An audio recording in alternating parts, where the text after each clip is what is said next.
Hey everybody, it's Ashley. I know it's been a while and it's been super, super crazy. So, as you guys know, I am studying to take my SAFE test. I was supposed to be taking it on the 15th, which is actually tomorrow, but due to a couple of changes in my life and some unforeseen circumstances, I did go ahead and move my test a couple times actually. But I am taking it and I will be ready to pass it on the 27th. So that does give me a little bit of leeway. Yesterday, we went to the kids' orientation for school. They are on me every day. My daughter is 10 years old. She'll be 11 in January, and this is my son's first year. And he did not even want to leave the school. He's like, "Yeah, I'll just stay here until Tuesday, no problem." Even the principal was joking with him. But so of course he's not trying to wait either. I previously spoke with the school and asked if I could keep the kids home for the first 3 weeks just to see how they're adapting to the virus and to see if they're getting cases. The reason why I chose this school is actually God's divine. But I was looking for a school. First of all, I was looking for them to get into a school that is based off of education and development. So I found a private school, um, Pinewood Academy. And with the whole coronavirus, when I seen their update on what they'll be doing, and I have this window coming in, what they're going to be doing in regards to the virus, just didn't meet what CDC standards were by any means. They really weren't changing anything. And just not what I'm looking for from a safety point of view. I do want a school that does offer, I wanted a school that offers distance learning, in class learning, just in case they did have any problems through the process. Someone that I could work with, smaller class sizes, maybe even stacked lunch or outdoor lunches.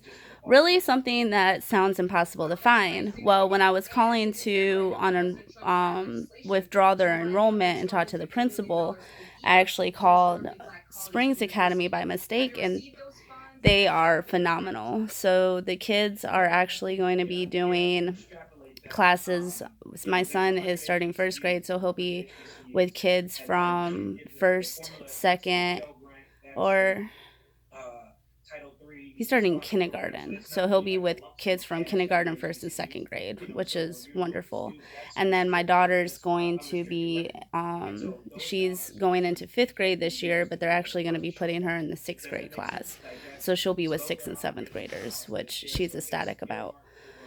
And again, wonderful for an educational point. But, anyways, we went to the orientation yesterday. We were about 30 minutes late because as we were trying to walk out of the door, find socks, and get everything going, my lawn guy came to put my lawnmower together, and that got me behind about 15-20 minutes, which I told him I wasn't happy about because he just comes whenever he can just to get the little things that I need done. And it becomes problematic when I have stuff going on like that. So I was able to have that one on one time with the principal, though. I ended up taking an additional like 2 hours from him.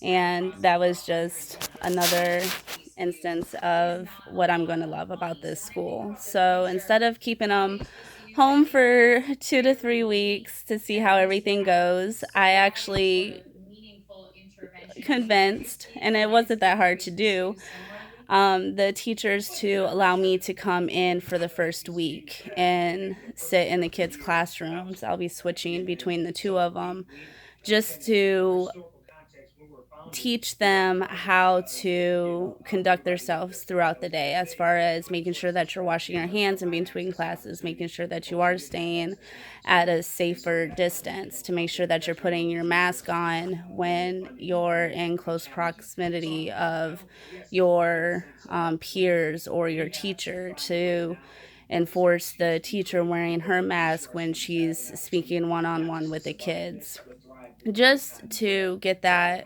comfortable feeling for myself, to be ensured a little bit that they're in more of a safer environment.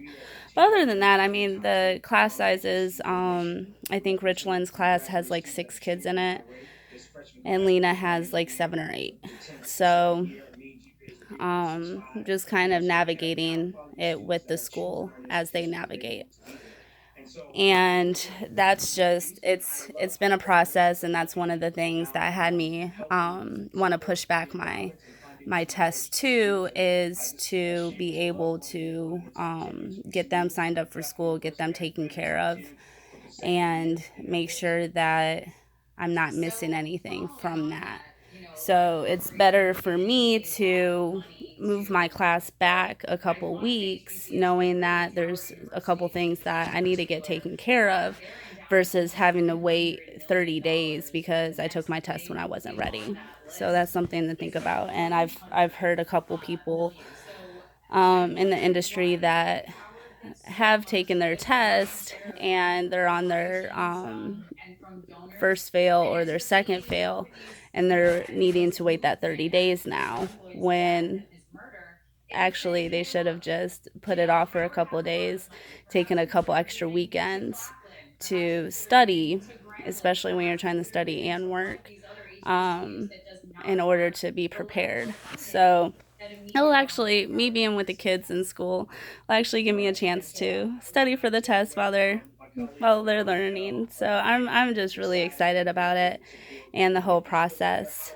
Another thing is my mom is actually leaving on my son's birthday, September 4th. So I'm supposed to be, actually like an hour ago, I was supposed to be picking her up so we can go to St. Augustine. So we're still going to go today though.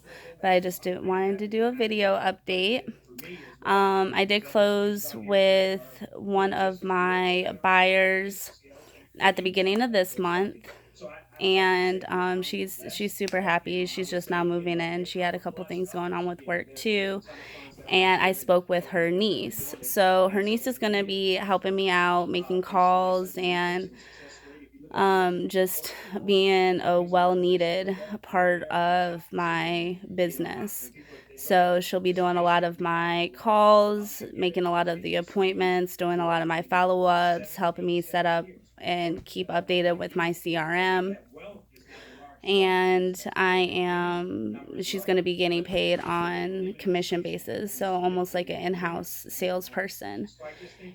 And I'm ecstatic about it. She was supposed to be starting on the 18th, but she doesn't drive, so I'm going to actually have to go to her house to do one-on-one training, and that's not going to be feasible because I'm going to be in the kids' school all next week, so I have to follow up with her. But there's some training material that she can do in the meantime, and I have to write scripts and stuff like that, just so that way she has it and she's able to go through that. So we'll probably do some Zoom meetings and stuff this weekend. And we have the kids' physical doctor's appointment on Monday, so we'll get that taken care of. I've been dealing with this lawnmower.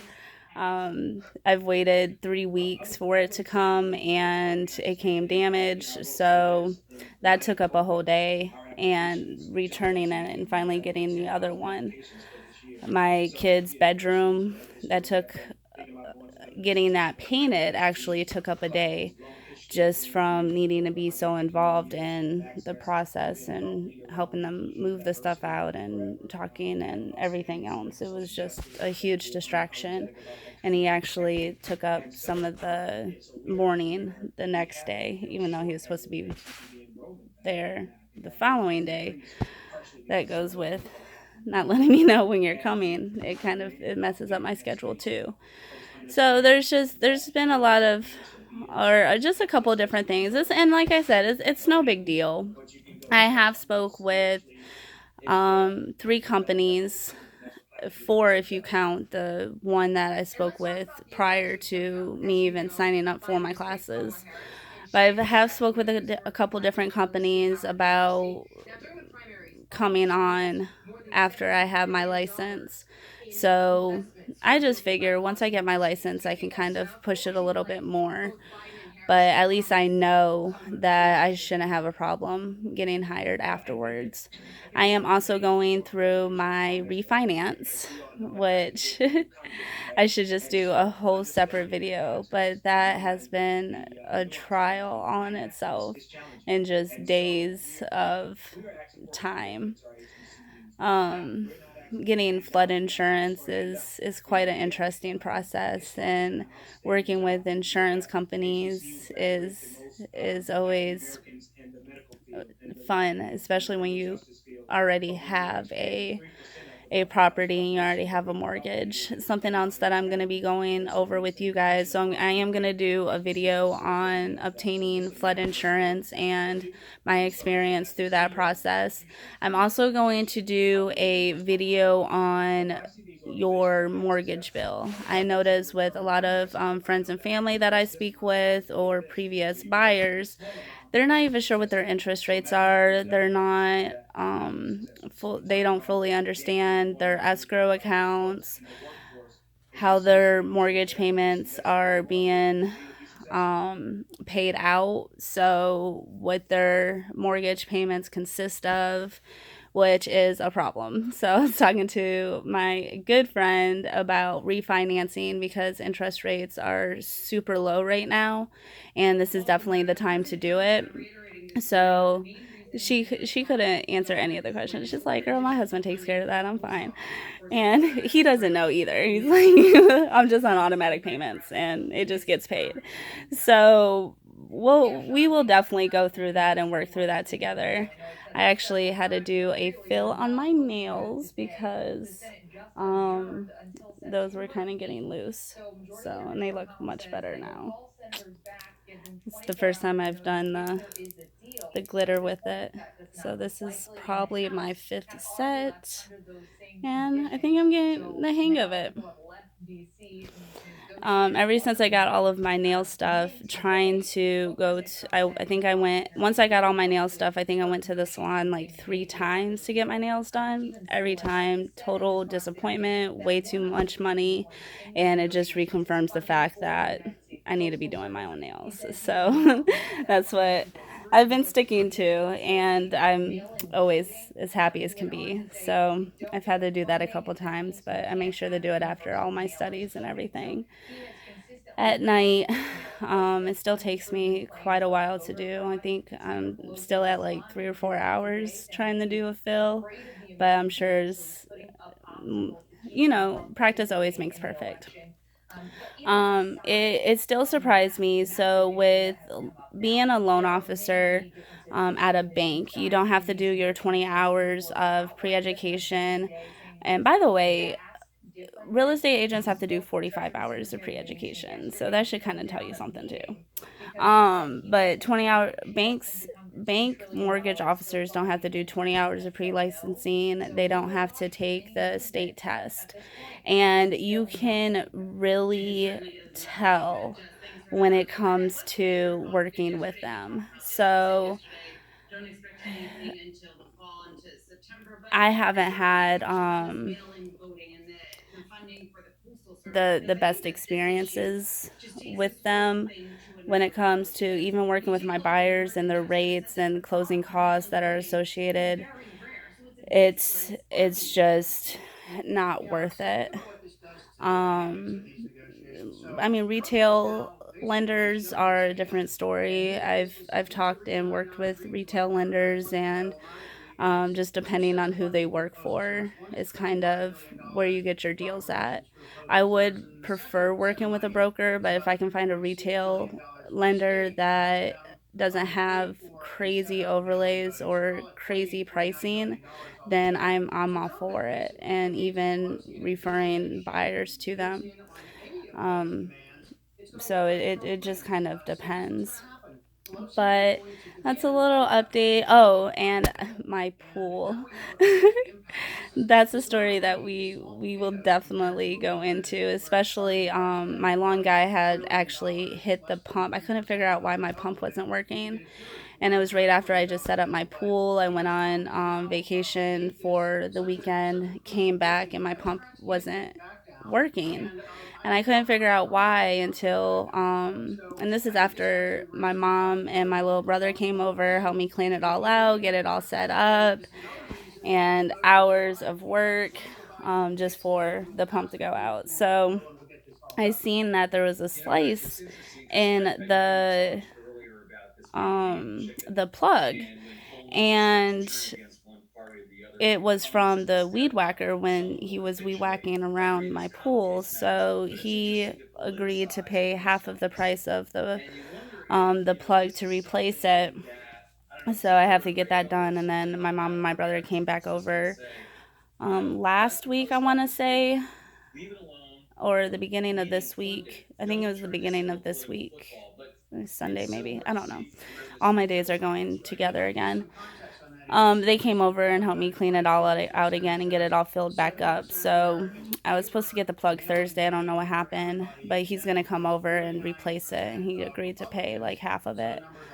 So that should be good. And I've been going out there every morning and kind of cleaning it out, making sure that the chemicals are good, stirring it around because I don't have the filter. So I don't want the chlorine or the shock to settle at the bottom, but it looks good. I got some iron that's had settled. I live out in Middleburg and I didn't have any salt in my softener when I filled it up. So it was like halfway filled when I finally put the salt in there, and that caused a lot of the iron to kind of settle from the chemicals too. So it's all like crystal clear, and then at the bottom you have like a whole bunch of like red iron. So I gotta get that taken care of. But I'll probably put the kids on that before we head out to St. Augustine today. But there's been a lot going on, and I just wanted to update you guys on everything so that way as I'm doing the videos moving forward, you can kind of get a baseline of what's been going on. So thank you guys all for following me. I definitely appreciate it. And I'll be doing a lot of nail tutorials too, especially as somebody that is like super new at it, just kind of doing it. So I can do it at my leisure and get everything done that I need to get done and don't have to pay crazy prices for glitter. Like, um, I think even with the gold flakes, I bought the gold flakes for like 250 for 8 different ones. Um, four of them, or nine different ones. So three of them are silver, three of them are like copper or rose gold, and then three of them are gold. I paid like $3 for it. They want $10 a nail to do it at the nail shop. That's crazy. Crazy. And then even like the glitter, you can't even get this at most nail shops. And the diamonds, they want like $5 a diamond. I can buy like packs of them for $1 a piece at the hair shop. So I'll go over that with you. Again, I'm not the best. It takes me like 4 hours to do a fill, and I think I'm at like 5 hours to do a full set. So I'll definitely be forwarding through that or speeding through it. I don't edit videos, but I can crop them if anything. Again, that's the life right now. So I will take you on my journey as always. And thank you guys for following me. I couldn't believe that I had like 6 followers, which is kind of cool, or subscribers. So I'll go over that. Real estate, again, I do have an assistant now that can be helping me out, but everything with the coronavirus and just not having consistent help with the kids being out of school and just trying to get my LO's license. It's something that I'll be starting up again probably in September after I get my testing and all my applications and everything done. So I'll tell you about that too because I have some exciting news coming up with that. But I'm actually waiting to the end of this month, so I don't want to put it out there yet. Um, but that's about it. So let me know if you guys have any questions. I'm always here for you. I did have somebody reach out and ask about my experience with real estate and being a new agent. So I'll do a video on that too coming up. I'll probably drop all these videos. I know I listed about 4 of them. So I will probably drop all those probably this weekend because I do have it scheduled out to where I was supposed to be taking the weekend off, but since I've taken yesterday and today off, I may just do that tonight or Sunday after I get my tasks done. And I'll go over even from doing it as far as the loan officer. So my pre-licensing, what I thought about that, which is not much. The study courses that I've been taking, the exam preps that I've signed up for. So I'll probably do the exam prep in those videos Monday or Tuesday, and then the rest of them this weekend. Well, again, let me know if you guys have any questions. I know that this is a long video and I'm talking super fast, but I'm trying to get it all done before the kids come in. And I know I need to get up and get ready. So I'll talk to you guys all soon. Thank you for watching.